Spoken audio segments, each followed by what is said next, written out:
Ladies and gentlemen, welcome back to the Grassroots to Glory football podcast. I'm your host, Jack, and my co-host, say hello. Hey guys, it's Ben. Welcome back. How's your week gone? Well, before I answer that, I just want to point out that was the most robotic I've ever sounded, and I'm actually disappointed in myself. What was the question? How's the week gone? How's your footballing week been? I don't know about you, but I watched what I can only describe as the most miserable performance. Well, not the most miserable, but it wasn't exactly riveting of England versus Andorra. Decided to put myself through that, and it was just flat, really. Yeah. I mean, we'll probably get more into it, but being internationals, not much going on. Obviously, we've got some stories to discuss, but I think, there's not really much going on. By you, anything exciting? Went to Maidenhead away for Chelsea's next league game. It wasn't great. It was really poor performance. We looked a bit flat. New tick, though. New ground. Never done the ground before. First time in a long time that they'd been in this league. So, went and got it done. We weren't very good. We went 1-0 down. Equalised last minute just to drop our heads and concede about a minute later and lose. So, a bit flat, but we move. I think give the team a bit of time to gel. Taylor looks unbelievable. It's the first season, isn't it, with a new manager, and it's going to take some time. It's like almost a brand new squad, right? So other than one player, we only kept one player. So as long as people are patient with it, which based off what I've seen on Twitter, that people are, you'll be all right. Yeah, there's patience for sure, but I think there's also a bit of these questions because results are not going our way and nothing's changing. I think that the current style is not working. We need to change, but at the moment that doesn't look like it's happening. Lyle Taylor, though, some of you, if you watch League 2 football, will know him from his time at Colchester. Looks unbelievable. He is an absolute step ahead of everybody else, and it's evident. I also did watch the England game as well. It wasn't good. I watched the first half anyway. I ended up being in the second half because it was so boring. I couldn't do it. We looked really slow. It's side to side. Do you know what? When I was watching it, I was thinking, this is how I watch City every week. It's side to side. I tell you what, the only player that stood out for me was Madueke. I thought he was direct. He was very, very good. I think he was one of the only ones that was attacking that right-hand side and taking defenders on. I mean, credit to Andorra. I thought they set up really, really well. They defensively, other than the 2 goals they did concede, they were good.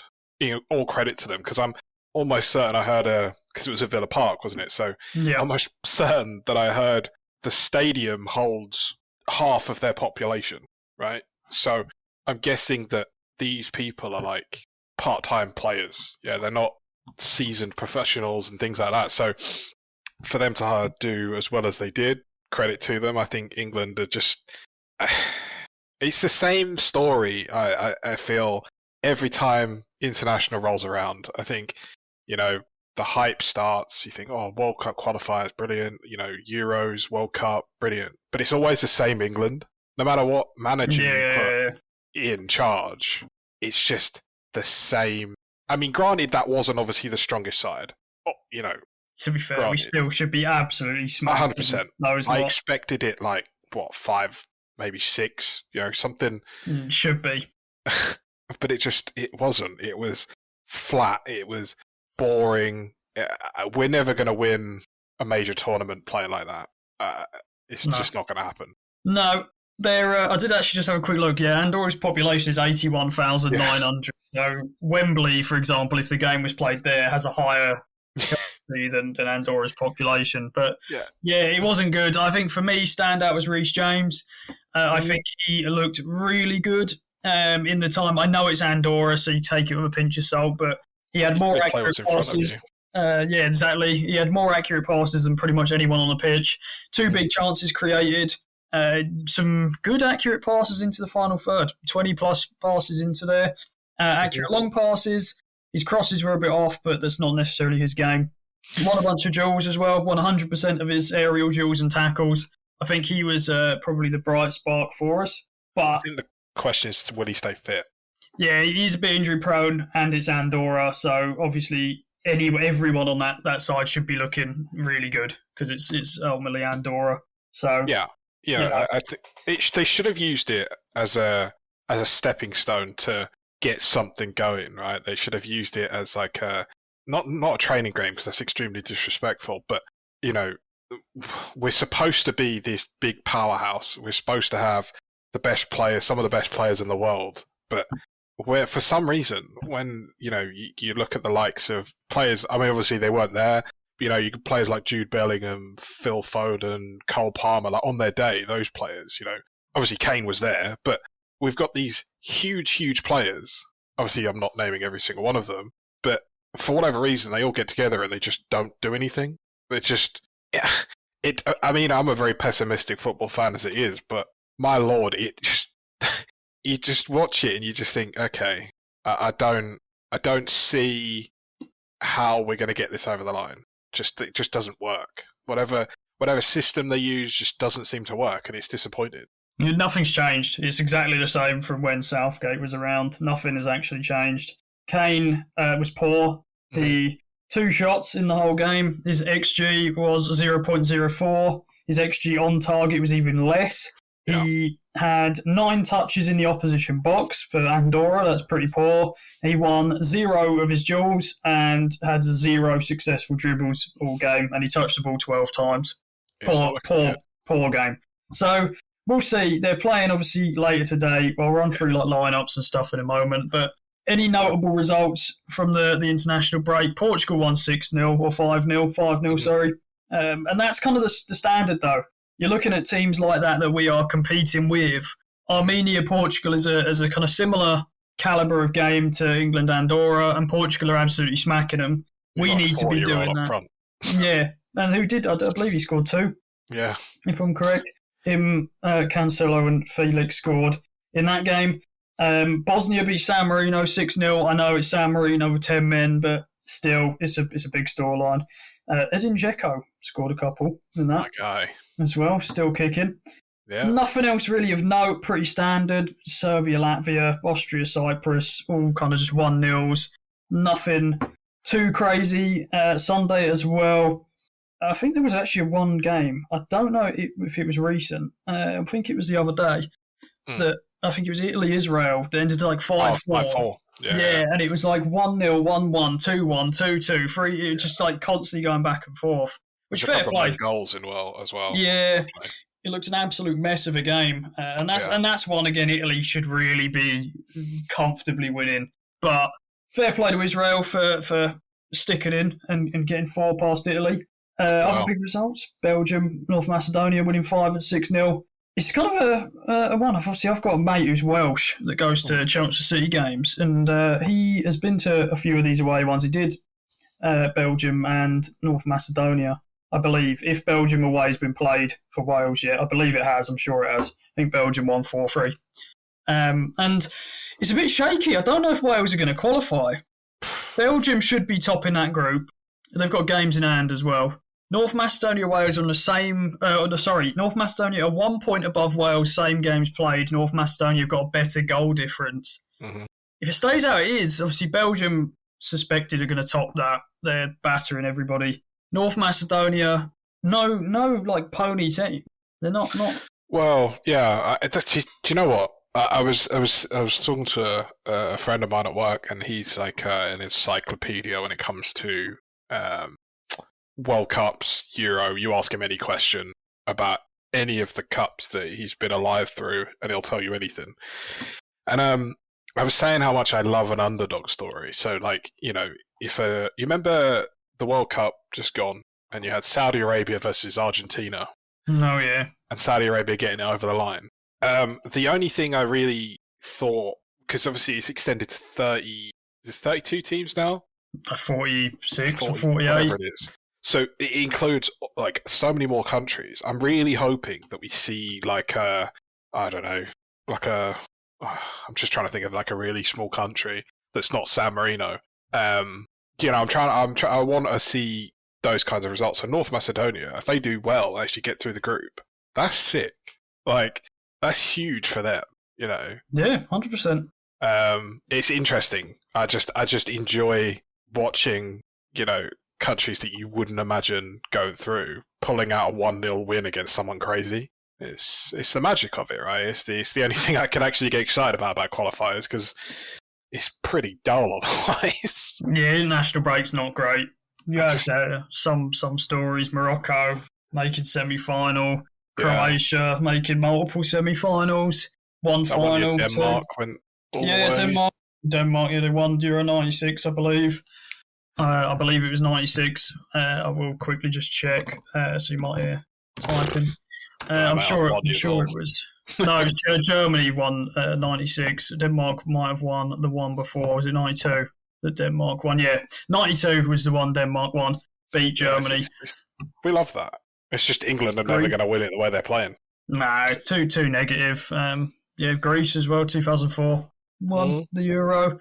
Yeah. So you do occasionally get it. Currently, that's pretty much all of the notable results for that. The rest are all kind of 1-0. Spain beat Turkey 6-0, which again is a kind of temperament to what we should be doing.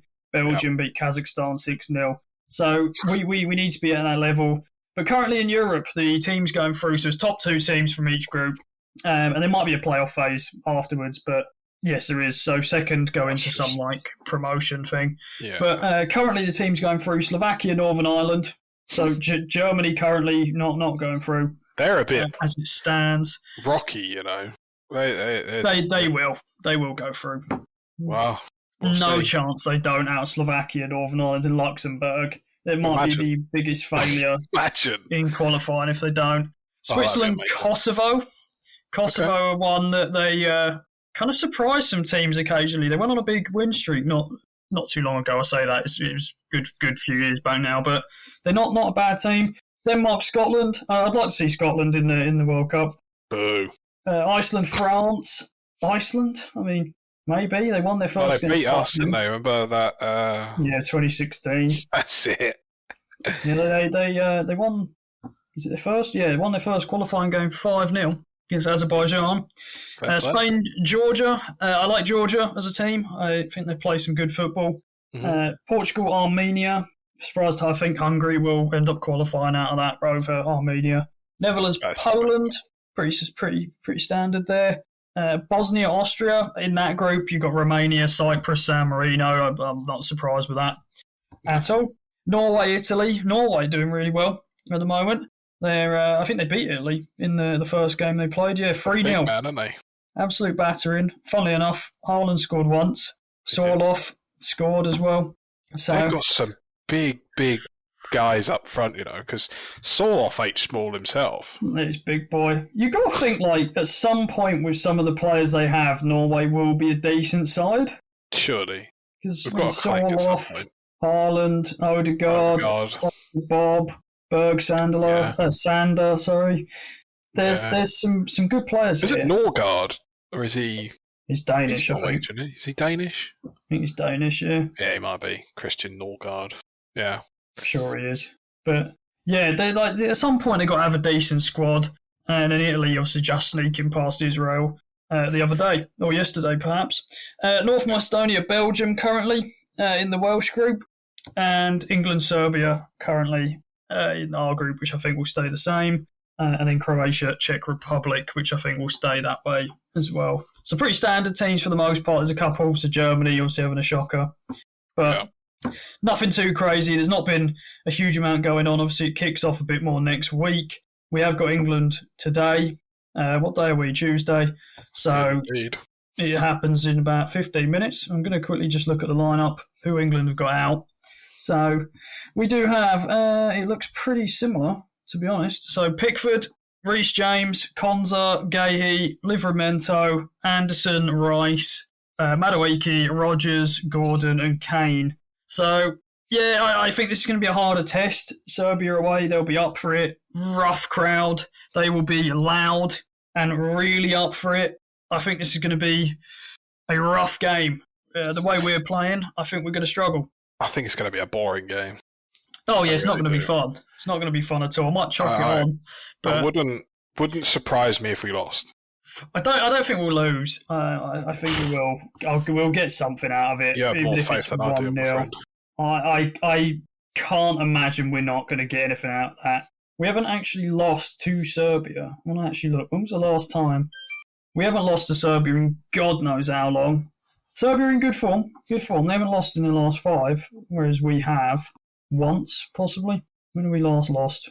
Oh yeah, we lost to Senegal, but friendly, wasn't it? Yeah, I think so. No, I'm not too concerned about losing a friendly. Our last competitive loss might have been Greece in that Nations League thing, if you can class that as competitive. No. But that was our last, I guess, competitive, technically competitive loss. I think we will. I think we're too good of a team on paper not to get something out of it, but I expect a harder game than Andorra, and we didn't exactly make that easy for us. No, I think we're our own worst enemy sometimes. I think that he used to, well, specifically Southgate, used to try and get all our best players in, and it just never worked. And then at the beginning of Tuchel's tenure, he did the exact same thing, and long behold, didn't work. So, I don't know. I just... something has to change before, we can get excited as England fans, I think. Yeah, definitely. Other than that, there's not a huge amount going on. As I said, it's international break. Fridays, upcoming Fridays, really where things start kicking off. You've got Leverkusen, Frankfurt. Frankfurt look really good this season so far in the couple of games that they have played. They beat Werder Bremen 4-1, and then I believe it was Hoffenheim 3-1 as well. They do look quite good. Whereas Leverkusen don't look great. I know they've sacked Ten Hag now after a couple of games, which I don't understand. But fair enough. Mental, right? Yeah, it doesn't make sense. Poor geezer had just moved out there and they've binned him after 2 games. So I don't know. It doesn't make sense. But so that one is a pretty interesting fixture. I do think Frankfurt will edge it though. I don't actually know. Have Leverkusen hired someone permanently yet? No idea. I don't know if they have. I don't think they have, genuinely. We've probably got a caretaker right now, right? Yeah, I believe so. So I do think Frankfurt will edge that. Saturday, we've got some Premier League stuff going on. Arsenal, Nottingham. We'll do, yeah. I think, I was going to say, let's do the predictions at the end, and then, because we can do score lines, right? Yeah, if you want to do it that way. Whatever. We'll just end it on that, because then we can see how absolutely wrong we are. By the time this goes out, this will be... Well, you'll be listening to this before this goes out, right? I'm confused. What? What are you on about?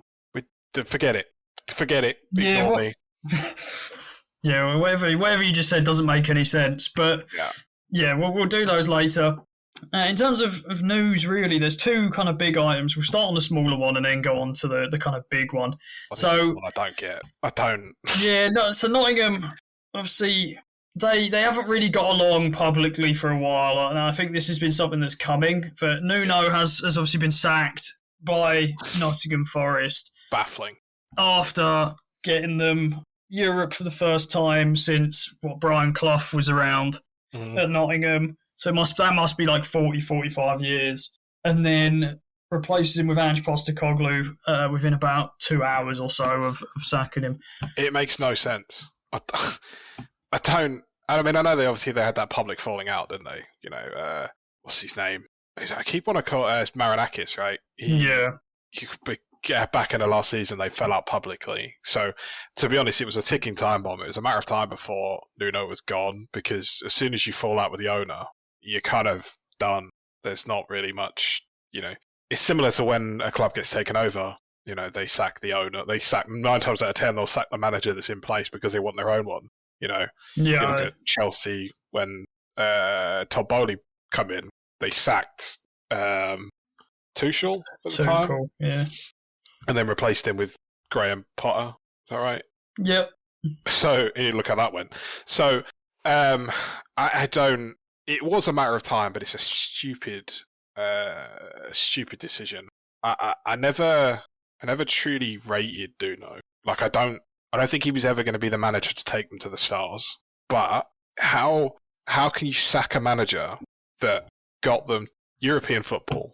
And yes, okay, they've had a rough start to the season, but they were brilliant last season. When you've got Chris Wood banging in however many goals he scored, 10, 15 goals a season, how when you replace him with someone that, granted, he won a European Cup, but binned off the league because, you know, they were like, oh, okay, well, we're not going to do anything in the league, we'll just go for a European Cup. It might have worked, but it's not the point. As a manager, you need to be pragmatic enough to go, right, so you've got to do both. You can't just bin one off and go, yeah, that'll do, because it doesn't, do you know what, I just can't wrap my head around. I really can't. Yeah, although, Nuno certainly isn't someone who's going to win you numerous competitions. He's saw it at Wolves as well. He will get you higher than you probably should be because he is, like you said, pragmatic was one of the things that I was going to suggest about him. He is a very pragmatic manager. He will make the most of what he has. He's not necessarily someone who's going to spend hundreds of millions, and I know Nottingham did spend a lot of money, but they're not going to be spending the likes of your top 6 clubs, so you can't really expect to be competing with them on a week-to-week basis. And he's done very well. Blatant public falling out is the reason, I think, why he's gone. There's no performance reason for it. And then Ange Postecoglou, it's, I don't know, it's a strange one because it's an absolute polar opposite in style. You're going from someone who is very kind of cautious, pragmatic, counter-based to someone who is very, very just go, go, go. Outscore the opponent. Yeah, I'm not 100% sure at Nottingham you're going to have the resources potentially to do that. Not with the players you need, and Angie does win things, but I'm not sure. I think he's going to need a couple of transfer windows to really get those types of players he wants in, and then go from there.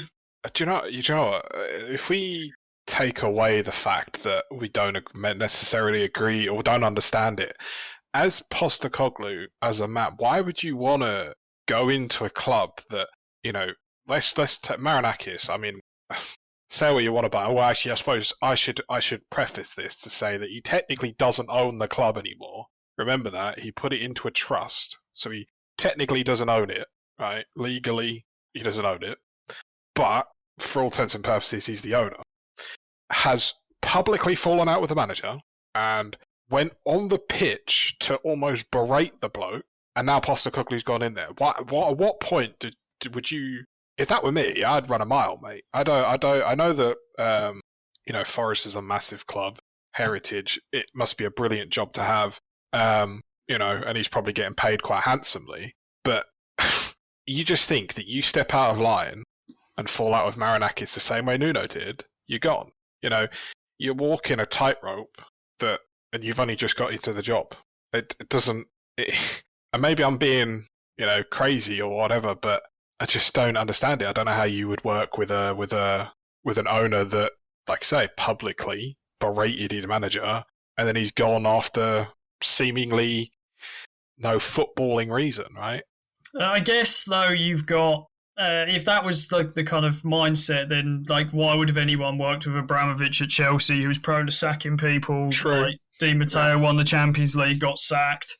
You had Tottenham as well that were prone to sacking people constantly. There's other clubs like why you wouldn't work anywhere really if that was the case, especially not in top level football.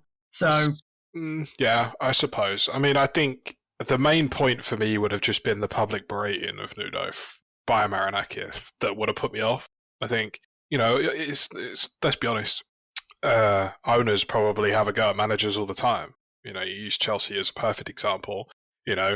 Sacking people after winning cups and things like that. It does happen, but I just think that while Marinakis is the owner and while he's got full reins of the club, I mean, even the way he handled the Morgan Gibbs-White thing, it just looked like a hostage situation. It just doesn't sit right with me. Yeah, I guess it depends. For us to say, but when. And I don't know if details on salary have been announced, but I'd assume it's going to be upwards of $7+ million a year. Oh yeah, you probably put up with it when you're earning all right. Yeah, it can't be that bad, right? Yeah, I suppose. Plus, Greek brothers and all that. I don't know. Maybe it's that's true. Yeah, I don't know about that. But yeah. I think from a footballing standpoint, I think it's going to take a little bit to kind of click into place. Yeah, and go I from agree. there. I wouldn't be surprised if you see them hanging around mid-table towards the end of the season. Just, they're going to have some rough results, and especially with Europe. I mean, I know he's just done it with Spurs, and the Spurs squad was spread quite thin. But I think if he does what he did with Spurs at Forest, he'll be gone by the end of the year. I don't think Marinakis. Yeah, they won't put up with him being 17th, 16th, whatever. No, absolutely not. For long. Whereas Tottenham kind of were a bit more lenient to that. So because they wanted that cup, didn't they? So yeah, fair enough. Fair enough. They got it. They got the last little hurrah there. But I don't know if Nottingham will have that. So yeah, I'm iffy on it. But I think give him time. Give him a couple of transfers because it's a big change to go from very defensive counter to hard press, high line, attacking football. It's not going to be something that's a quick transition. So no chance. Watch this space to see how it goes, and we'll go from there. But great transition though, because speaking of Ange Postecoglou, his previous tenure, Spurs. So a massive thing, which I think there's going to be mixture of feelings between Spurs fans, but Daniel Levy has in fact stepped down as Tottenham chairman. It was announced 4 or 5 days ago now. Yeah, early which I'll be honest, I don't think anyone really saw coming. I think the man was as stubborn as old boots. I could never see him leaving, and now all of a sudden he's off. He's bought his retirement villa in Spain, and he's gone. So whilst we will say he's gone, he's stopped being an active chairman. He is still an owner of Tottenham, so he still has a stake that I believe is about 30% of Tottenham. So he just doesn't have that kind of chairman responsibility anymore. So he's still around, and kind of, I guess, to go with, I wanted to kind of go for a little bit about his history because, as you said, very, very divisive individual. You'll ask one Tottenham fan and he was great. You ask another and he wasn't. So go through kind of a little bit about his history with the club, what he's done, some of the kind of signings he's brought in, and then we can kind of come to our own opinions on whether it's going to be, or we think that he was a success or, a failure, whatever kind of comes up. So one thing I do want to mention, though, is kind of what's going to happen going forward. So Peter Charrington is obviously taken over as chairman. He was already involved with Tottenham. For those of you who don't know, he is part of ENIC, which is a company that Levy owns a stake of. So nothing's really changed other than somebody that's higher up in ENIC, who essentially is owned by Joe Lewis, who is essentially obviously a very successful businessman. Charrington works a lot closer with Joe Lewis than Levy did. So what I think the goal here is Joe Lewis's daughter's also getting involved, Vivian.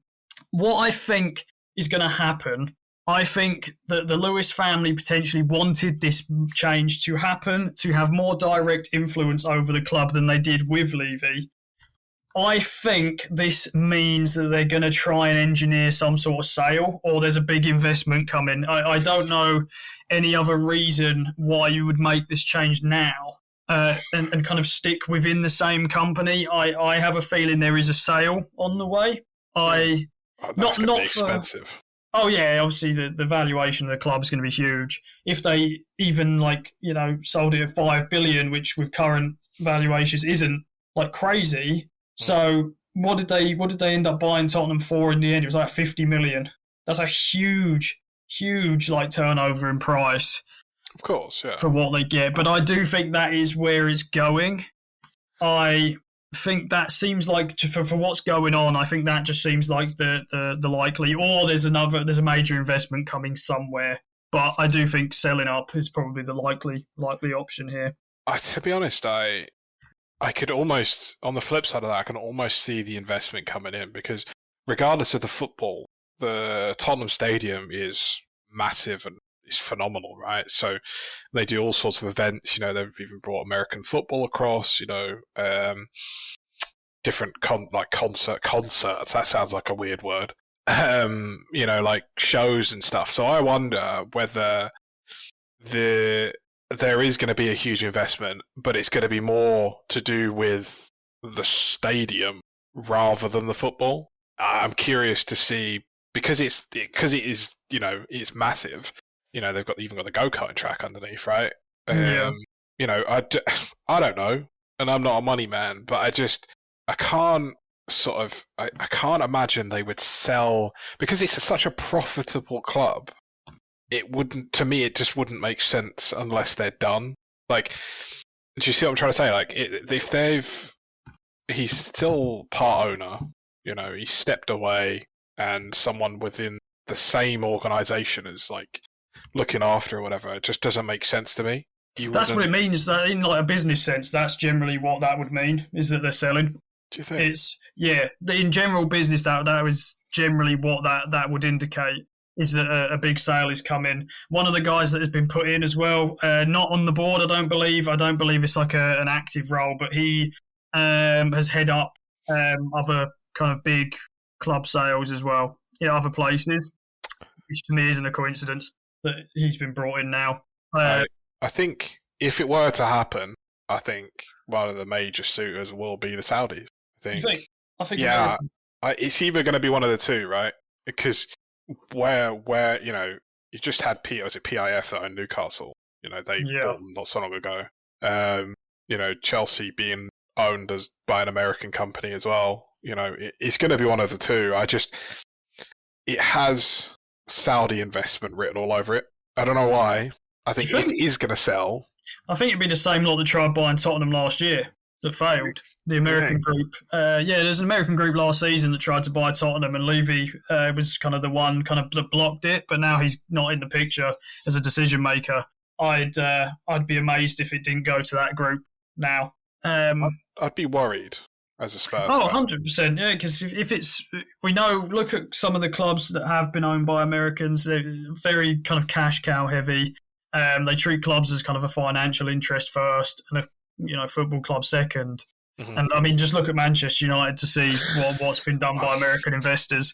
So, yeah, it's for a Spurs fan, I can 100%, but it's only speculation. But I do feel that is the way it's going. With it, just knowing kind of like business in a sense that it all the signs are there that this is where it's going. It all seems a bit too coincidental not to be going that way. It's just I just think it's unfortunate for Spurs fans because they've just won a cup, and they almost, to be fair to them, they almost beat PSG in the Super Cup. They weren't far off getting over the line. Close. And Thomas Frank, I suppose, bringing it straight back to the football, Thomas Frank has got them, other than the kind of dodgy performance against Bournemouth, they should have probably done a bit better. They seem to be. I mean, if you can get Richarlison scoring, then you're doing something right. They seem to finally. I mean, I think Frank's an incredible manager. I do really, really like him. I think, again, similar attributes like Nuno, pragmatic. I think he's very good, and I think he's good at. I mean, look what he did with Brentford. Brentford are, with respect, they're not massive. They're just there, right? But he had them knocking about, mid-table. Pulling out some really good results. You had like Mbuemo and Visser and all these players scoring lots of goals. He's gone to Spurs, taken that philosophy with him. I mean, when they played us, Spurs are always our bogey team anyway, so it's kind of a null point. But they battered us. It wasn't like a smash and grab. It was a full battering from start to finish. Yeah, I just feel like if we are, speculating that it's going to get sold, it concerns me that it's going to uproot what they're trying to build now. It will be really unfortunate for Spurs fans, I think, because I get the general consensus that they're happy with Frank and they're happy with how he does things. Going back to what I said about Chelsea being bought out and they sacked Tuchel, could we potentially see the same thing happening with Frank if it does sell? This is a big if. It's hard to say because a sale wouldn't be quick. Of course not. So I don't know. Hard to say. It depends, I guess, what happens from then to now. But 100% Frank's ability to work with younger talent. Think of some of the players that have come up with him. Ollie Watkins, Ivan Toney, and obviously Ivan Toney's obviously ended a little bit disastrously, but still there was a good striker there. And Bomo, Wisa, just some of the ones at Brentford that kind of shined. Well, they had David. No, he wasn't at Brighton. He was at Brentford. Was he David Raya? Was he Brentford's keeper? Or am I imagining that? Was he at Brighton? Sure, it was Brighton. Sure, I think he might have been at Brighton. Yeah. Ignore me. Got me second guessing it now. I'm thinking, I'm 99% sure it was Brighton. Yeah, no, I think, now I said it. I was like, okay, maybe he was at Brighton. Yeah, sorry. Yeah, no, not Raya, unfortunately, but yeah, I think he's a good manager. He's a stable head, which is something Tottenham need. And kind of moving on to something I want to talk about is Levy's he's been a bit quick to sack people in the past, managerial wise. So this is kind of just a quick list. Yeah, he's a bit quick to bin people off, and this is just some of the names. I don't think this is even going to be everybody, but some of the names since 2001 when Glenn Hoddle was the first manager that Levy appointed. So Glenn Hoddle, I believe, was there for a few seasons. Then went on to Jack Santini and Martin Jol. They didn't really have much success, any of them. They were kind of all mid-table, realistically. Joel did last, though, until, I believe, 2007-8, when they won, I think it was about 1 out of the first 10 games, disastrous start. And then they brought in Juan de Ramos, who won them the League Cup, but then was sacked anyway for Harry Redknapp. But I do believe Ramos had a horrendous start in 08-09. I think there was a terrible start to the league. So they brought Harry Redknapp in, who got Tottenham their first top 4 finish in a long time, which they reached the knockout stage of, but then lost 5-0 to Madrid on aggregate. So, yeah, it didn't go too well. And then Redknapp was eventually sacked a few years later. He wasn't there too long the first time around, maybe 3 years. They couldn't agree on a new deal, so they sacked him, and then brought in Villas-Boas, who not great manager. Villas-Boas. I don't know how he kept getting top jobs at the time. It was Chelsea as well. They had Tim Sherwood very briefly, but he didn't last. I don't think he lasted a season. Do you know what? Every time anyone says Tim Sherwood, I always think of the radio DJ. Really? Obviously, it's not the same person. No, it's not even his name. But my brain always goes to that. You can't tell me Tim Sherwood sounds like a manager name. It just doesn't. But that's besides. To be fair, I don't really know. I've never thought about what does a manager name sound like. I don't know. Every time I say it, every time anyone ever says it, I just go radio DJ. Yeah, he's on Radio 1, like jamming the beats out. Yeah. Oh, regardless. Yeah, you've lost me. But yeah, that obviously led. Tim Sherwood wasn't there long, and that led to obviously Pochettino, who had some pretty good success. Brought up some really good players as well. You know, Kane, Bentaleb, Townsend, Ryan Mason, who obviously has been in management for them for a while. It's I think he was probably the most successful in terms of consistent finishes. Well, do you know what? He had a 54% win rate with Spurs in 293 games. That's good. That's a good win rate in that many games.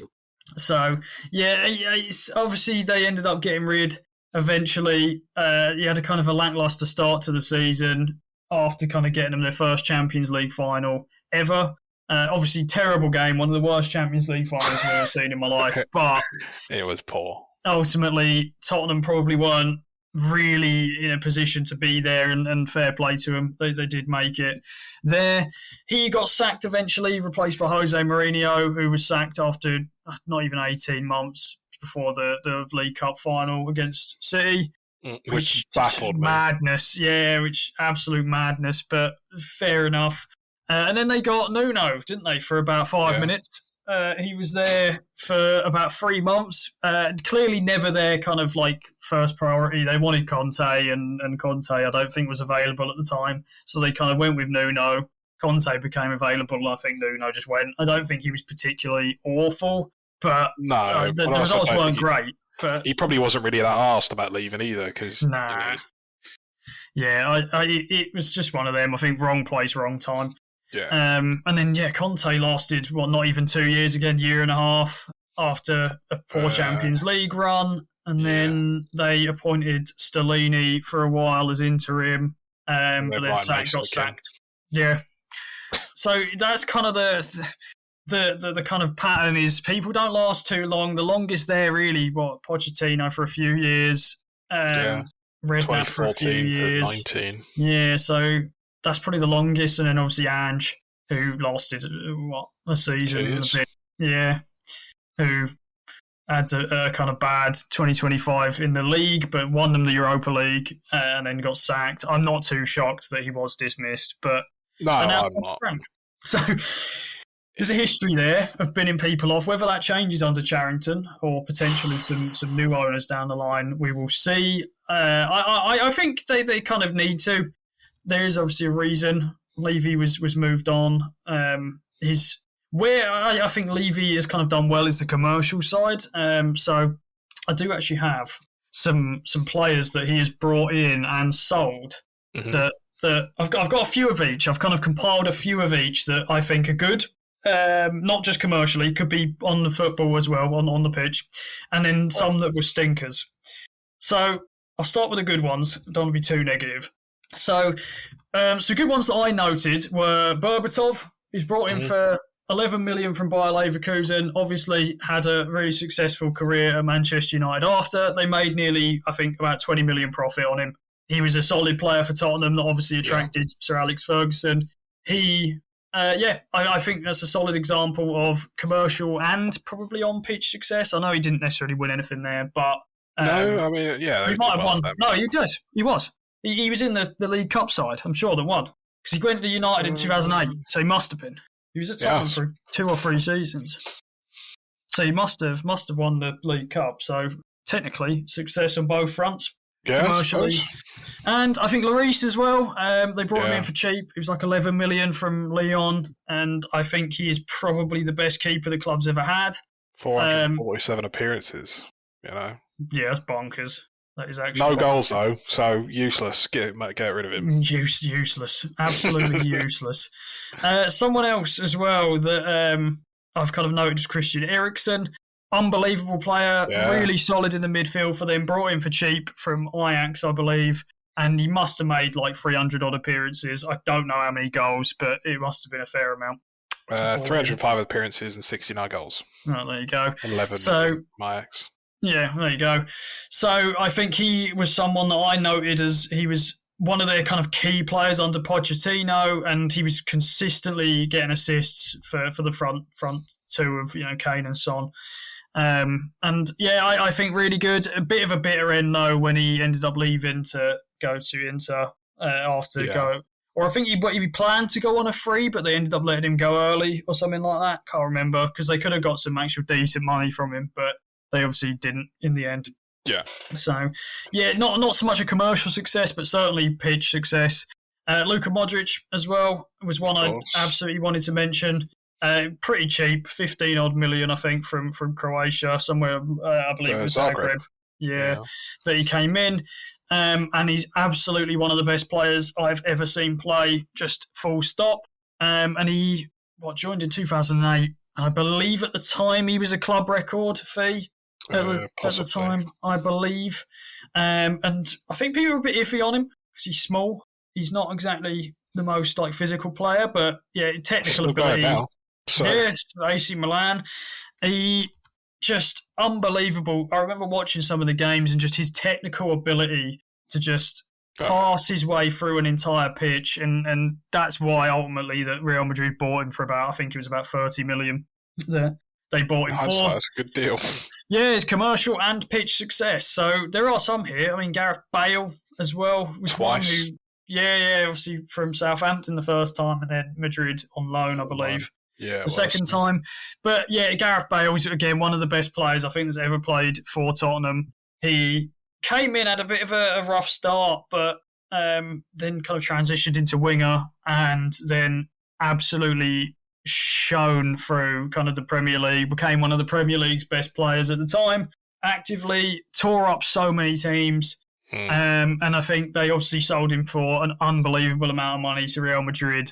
So that's the biggest commercial success from a signing they've got, who you say what you want about his Real Madrid career, but I still think he was very good. thought he did.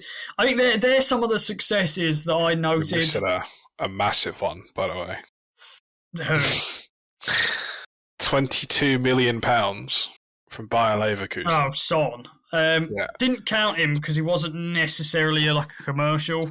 454 appearances. Yeah, obviously on pitch. 173 goals.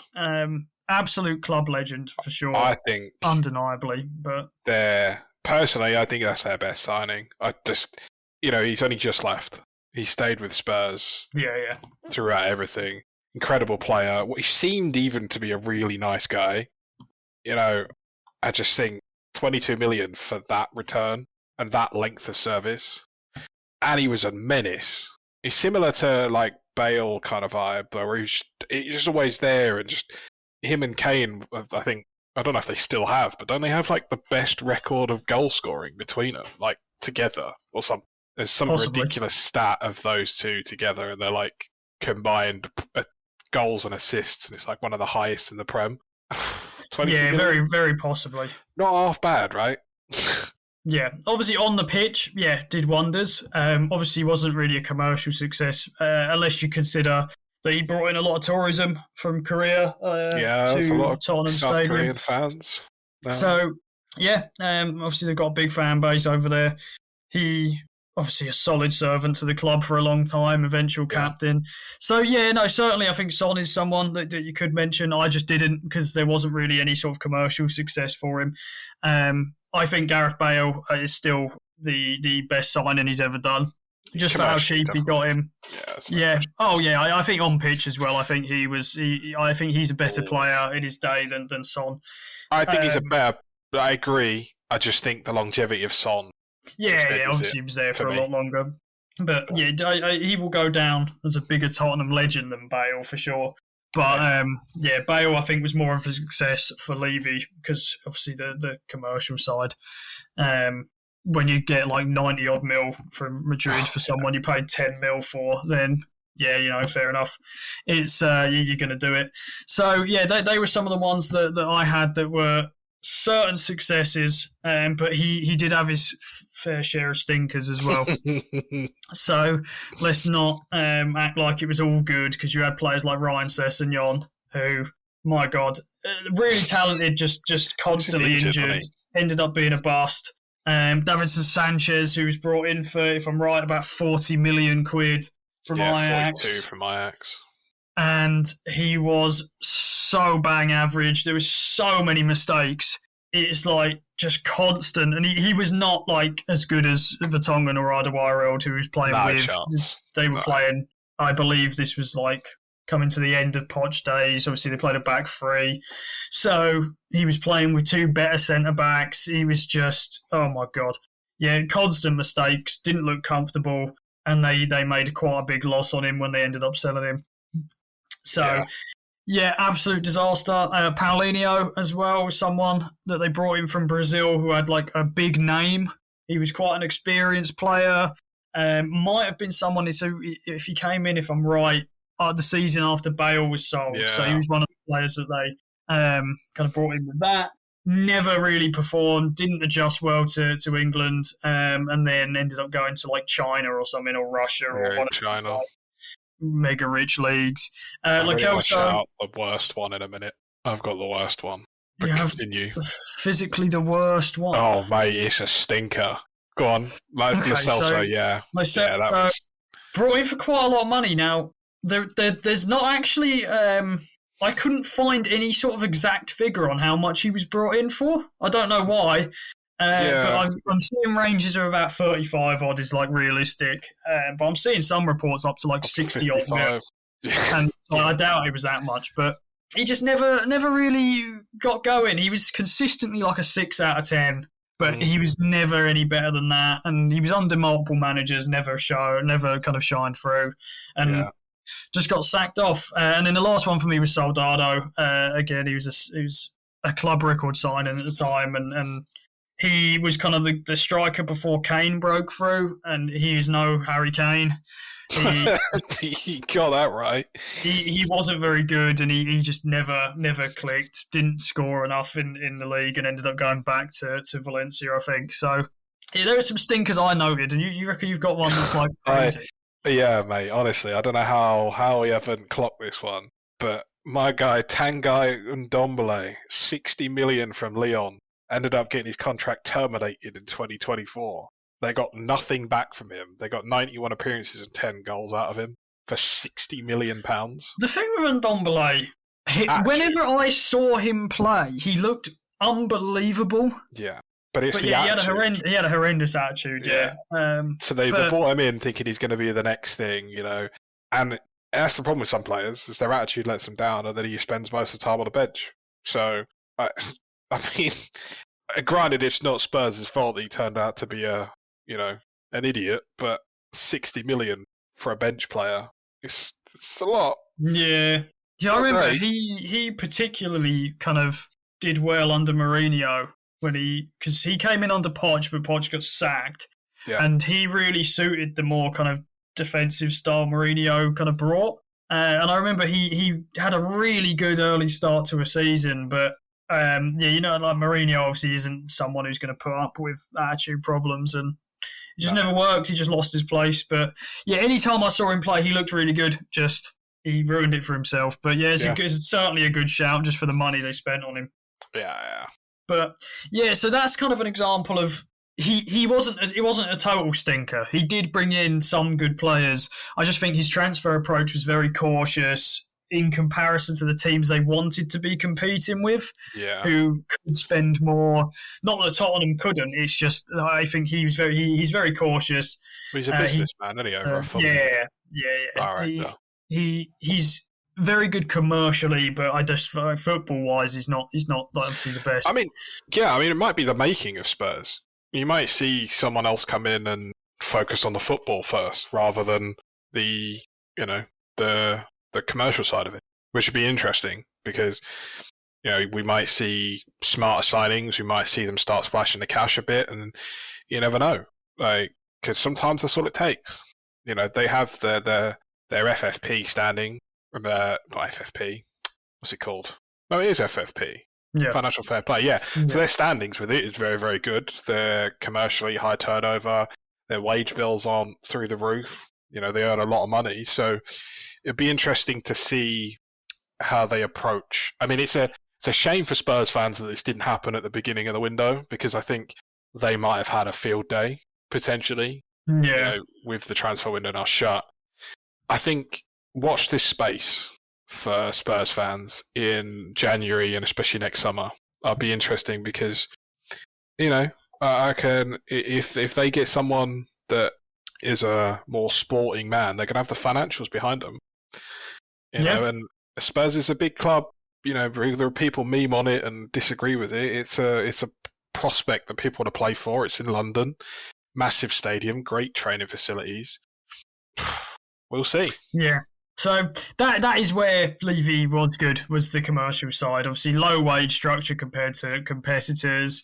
They obviously, during Pochettino's tenure, they had a net spend of 29 million, which is obviously, that's for a club of the size is really good. They massive multi-million-pound sponsorship deals, so Nike, AIA, that they currently use. At the moment, and then Autonomy as well as a club shirt sponsor, a huge kind of software company that are obviously massively successful. They upgraded the club's training ground as well. It was 80 acres of land, and that took it was like 7 to 10 years it took, but the Brazil national team use it occasionally too. That's a little trivia fact. And then obviously the big one is the new stadium, the billion pound stadium, where they've obviously got dividing retractable pitches and stuff like that. It's an unbelievable ground. I've obviously been fortunate enough to tick it off quite early on when it opened, and it's the best ground in England, hands down, in terms of innovation and kind of how modern it is. Obviously they got a big deal with the NFL as well for that, which is reportedly bringing in something like over a 10-year deal. It's something like £1 billion. Yeah, that's crazy nuts. money. And they can do that. Obviously, that's a 10-year deal with the NFL, but who's to say that won't get extended? They can do that, or other American sports that like to do international games as well. can also go there. So, yeah, I think whilst Levy on the pitch often left quite a bit to be desired, only winning, two trophies in his time, I think commercially he has left Tottenham in a very good spot to whatever they decide to do, whether or not they decide to grow from here with Charrington, or they decide to sell out and kind of leave it to someone else, potentially American, Saudis, whoever. It's just whether it's enough for Spurs fans, isn't it? Yeah, and so I can understand. I completely get why he is a very divisive figure, but ultimately for me, I think he has been a servant to the club. He has put, I think, the commercial aspect of the club first, which obviously as a football fan, that's not really what you want, but he ultimately has left the club in a very healthy position. And I think that when you're looking at transition, I think that is more than enough. The more than you can ask for, really, out of a chairman. He's left it healthy. He's left it doing well. And now it's up to Charrington and that. What happens next? I think he's bold. He is. That is one observation. He is bold. Yeah, he's very bold. Yeah. I mean, it'd be interesting to see what happens, I think. So, well, okay. So we now look to wrap up, but we'll finish off, if you agree, with predictions. So what I was actually trying to say earlier, now I've got my brain in gear, is by the time this goes out, the games will be the weekend after. So when we record next week and the episode goes out these results will be done, These results will be done, and we can get made fun of for either how wrong we are, or we can brag and say, I'm an absolute genius, and I know everything, and I'm the Oracle, which, as you know, I do well with the Chelmsford results, oddly enough. You do? So, maybe I can, get my brain in gear and start figuring out. So I guess easy one, we'll start off. Who are Chelmsford playing at the weekend? And I will guess it spot on. It's Hartford in the FA Cup, so it's like it really should be a bit of a battering. It's Hartford to have stepped 4 at home in second round qualifying. I would be annoyed with anything less than like 2-3-0 for this. I'll go 3-0. Let's back it. Yeah, I can't imagine they're not going to. It's a bit of a dead week. I don't know if I'm doing it yet. I'll see who's doing it and then kind of decide from there. Yeah. I haven't decided. But yeah, I'm confident. We really should. It's ideal. Always want an away, new kind of ground tick draw in the cup. But if failing that, someone terrible at home that you should just kind of walk through is always good as well. But yeah, we'll go over 3-0. It's those bogey teams, though. It's those home games that you expect to win always end up being the ones that surprise you, and they end up being a long old slog, and then it's an 89-minute winner. To be honest, to progress and see a win, I will. Oh no, of course. Yeah, no, of course. But no, let's be confident. We'll go 3-0. Then, sounds good. Wrong with potentially after that. So we'll start with the Saturday games. So these, so you've got the 12:30. So you got Arsenal at home against Nottingham Forest. Arsenal. I can't see Nottingham. It's a big transition, bit of a manager bounce for Nottingham, but I just think the play style's so vastly different. I can't see him adapting. Something like a 2-0 Arsenal. 2-0 Arsenal. Okay. Yeah, I can't see Nottingham getting it. I'm going to say 1-1. I think Arsenal, Gyökeres hasn't found his feet yet. They're without Saka. I think Odegaard is still carrying a bit of an injury. They look a bit shaky, but they're still good enough to get it over the line. I think I'm taking into consideration the new manager bounce, and it's Postecoglou. So, yeah, I'm going to say 1-1. I'm going to stick with 1-1. Yeah. And then we've got the 3 o'clock kickoffs. So we've got Bournemouth-Brighton. God, this is a slog in it. Yeah, that's just no one cares unless you're a fan of them. I'm just going to say like 1-1 draw. I can't see much happening. Maybe 2-2 at a push. I think if Semenyo pulls in, it's going to be a 1-0. I'm going to go 1-0 Bournemouth. I think Brighton look good against us when they play us, but I think Bournemouth just have a little something. But we'll see. Palace versus Sunderland. Oh, Palace undefeated so far. That is true. They, obviously following Eze, there was questions, but fair enough. They've actually done really well. Sunderland, Sunderland. They struggle on the road, and I just can't see him picking up anything here. I'm going to say 1-0 as well. Yeah, it is a real long trek. I don't think it's going to be a battering. I'm only going to say like 1-0, but I think Palace will have it. Yeah, I think I'm going to agree with you on that one. I think 1-0. I think Sunderland have looked good, but they've still got a lot to figure out. With Xhaka in the midfield helps, but I just think Palace they seem to be ticking. Two trophies under their belt now. Yeah, I'm going to Palace. I'm going to say 1-0. I'll agree with you on that one. Yeah. And then we got Everton versus Villa. So Everton obviously have had back-to-back wins so far. Pretty confident. Yeah, they look good. Branthwaite, Patterson, all injured still. Mikolenko looks like he's probably not going to be available either. But I still think Aston Villa at the moment, they're not very sharp. They rely on Morgan Rogers. If he doesn't turn up. Yeah. They just, I don't think, as I said this last episode, I think their summer departures have affected their game, and I don't think they've replaced. So I'm going to say Everton, but I think it's going to be like 2-1. Okay, I'm going to say 2-0. I think Everton look really, really good. Their midfield seems to be cooking. You've got Ndiaye and even Grealish, which I'm so happy about. Yeah, to see him thriving. Even if I'm not being funny, if Beto could score, then you're doing something. Because just as an FYI, I think Beto is crap. But yeah, you know what? I actually really like Beto. Every time I've seen him, he looks really good. I just think he's pony. But that includes him in person as well. When I've got against him last season, Beto looked good. He's a nice looking fella. See, it all goes back to the men in shorts, mate. I'm telling you. It does. Yeah, that's the sole reason you're even here. It's the only reason why I like football. We've got Fulham Leeds, which I think is going to be boring. Yeah, not looking forward to that one. So yeah, obviously Raul Jimenez should start. He is questionable, but I think he will, and there are no real injury concerns other than that. Whereas Leeds, they come in from a 0-0, I think it was, with Newcastle. They're not also, they never have, not for a long time anyway. They've never been good away, and I don't think they're gonna get anything out of this one. Ampadu is out, I believe, and Tanaka, I believe, is out too. So I'm going to say 2-1 Fulham. I don't think it's going to be a big win, but I don't think Leeds will get anything. I'm actually going to say 0-0. I just think the problem is they've got Dominic Calvert-Lewin leading the line. Now, I don't think he's a bad striker, but he hasn't played a full season for God knows how long. I just think he's not up to scratch. No.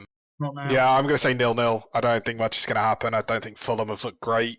And equally, I don't think Leeds have looked great. So I just think it's going to be a bit of a slog.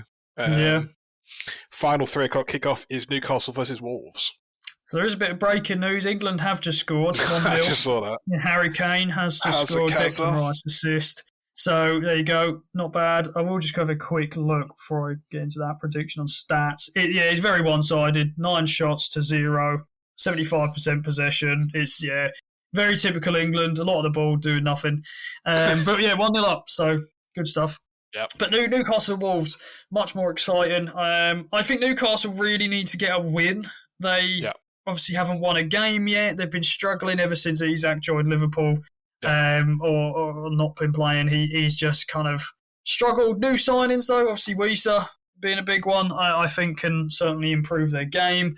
Anthony Gordon is suspended, I believe. Yes, he is. So yeah, so that is a loss. German fella that I'm not even going to attempt to pronounce. Oh, is it that like Waltmaid or Waltmarder or something? I think he's like 6'8". I think he's massive. He's a big boy. Voltmard or something like that. So.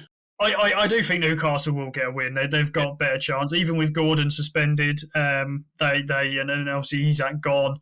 I still think they should be winning this. Wolves are not good on the road again. I'm going to say 3-1. 3-1. Yeah. I'm going to go 2-0. I think Wolves have looked shaky because the problem is they have Strand Larsen, who I think is good, but last year he had Cunha feeding him, and not. And I said this before. I said if Gomez is injured, also got no creative output whatsoever. Hwang doesn't seem to start. I don't know if that's injuries or what, but yeah, I'm going to go 2-0. So we've got 4 more games. We'll fly through some of these quickly. West Ham Spurs. So obviously West Ham, they finally picked up a decent win, 2-0 England, just saw that. So yeah, obviously picked up a good win over Nottingham. They tend to do well against their London counterparts. I know obviously Chelsea didn't go as planned, but they on an average game they tend to. Somerville's back fit. Callum Wilson should be fully fit. I'm going to say 1-1. I don't think I think West Ham will get something out of it. Yeah, I think at home they should be winning that. Spurs again, they're a bit. I don't know. They just need to make their mind up. They seem to turn up against City and no one else. I'm going to go 2-1 West Ham, I think. I'm going to be adventurous. Yeah. Bit of a nothing game. Brentford, Chelsea. Yeah, this one, I can't. Brentford aren't getting anything out of this. No. I think, obviously, Cole Palmer out. Yes. But still, like I say, cooking. Yeah. Delap obviously out as well. But I'm going to say 3-1 Chelsea. Yeah, I think... Yeah, I think I'd agree with that. I think maybe even 2-1. I just think Chelsea have looked strange, but it's Brentford and they don't look great, although credit to them with their... Was it Keith Andrews in charge? They're doing all right, but they're just not the same, are they? So, no, absolutely not. Next one is we're now moving on to Sunday, 2:00 kickoff, Burnley versus Liverpool, which I don't think we really need to go into depth over that one. I mean... Burnley are good at home, but they are against the best team in England. I don't know really if there's many injuries for Liverpool either. Isak's likely to be on the bench. Yeah, this is going to be... I think Frimpong might be slightly injured, actually. But, still... So. Yeah, I'm going to say about 3-0. Yeah, I think 3-0. I think Burnley will try the low block and they'll break them down. And, yeah, I think 3-0. I don't really see that one going any other way. I'd be impressed if we had an upset, but I can't see it. No. And then finally, we got the Manchester derby. We got City versus Man United at 4:30 on the Sunday. Well, these games are never good. They've both had slow starts to the seasons. Obviously, you've lost to Tottenham and Brighton in the last 2 league games. United beat Burnley just about. I think City are favourites for sure. You've got Kusanov back, but I believe Savinio, Kovacic, Shirky and Gvardiol are injured, if I'm right at the moment. Foden, yeah. Whereas United, I don't think they've really got any major injuries. Cunha's supposed to be fit.